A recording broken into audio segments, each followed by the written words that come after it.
On the 19th of August 2024, Christinnah Idowu went missing. What followed was a story of abduction, cruelty, and murder by someone she considered her friend, Ayomide Adeleye. Ayomide is alleged to have murdered his ex-girlfriend in 2018 and his own blood sister in 2020. Ayomide Adeleye is a 200 level student of Olabisi Onabanjo University, Ogun State. Christiannah Idowu was a 300 level student of Federal University of Agriculture, Abeokuta. Christiannah and Ayomide knew each other because they schooled in the same state, went to the same church, and also lived in the same community. On this fateful Sunday, Christiannah, who normally goes to Unilag on weekends and returns on Fridays, left her house as usual. But on this day, on our way to Unilag, it started raining.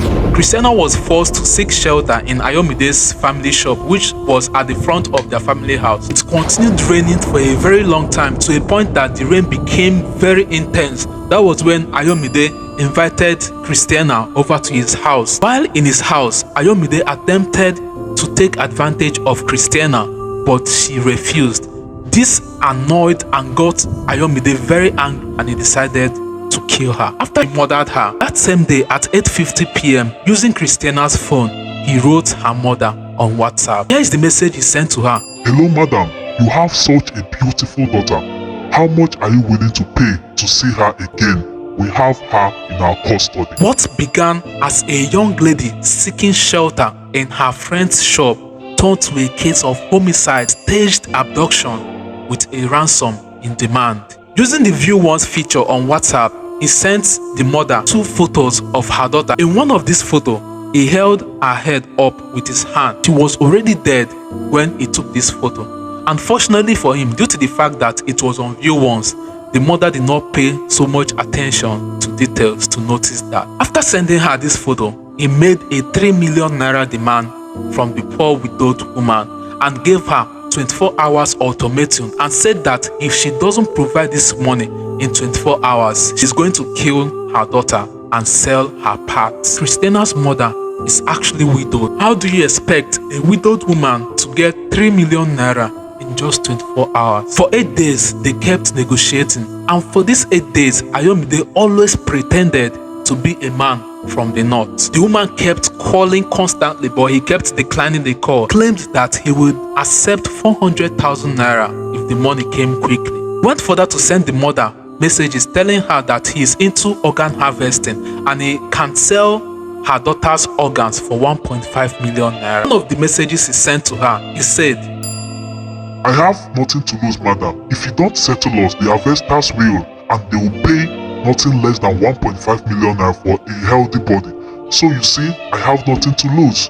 He wrote, if I collect anything less than 1.5 million naira from you, that is me helping you. Before sending this particular message, he also said, my one and only job is to get people, young and healthy people, majority between the age of 18 to 40, and your daughter is very well in that age bracket. So he went further to send this message also. Now you may ask, ma, why are we requesting for ransom? If there is no demand for organs yet, we reach out to the families of the people we have. If they meet our demands, we set them free. He added, if they don't, we keep them healthy. Those in charge of organ harvesting are in need. By the way, they are always in need. When the widowed mother told him that she was only able to get 350,000 naira, and this is from church donations, he suggested for her to contact Christiannah's friends in school so that they could help her raise the money. This time, Ayomide was also begging and pleading with Christiannah's friend to contribute money so that they can actually free her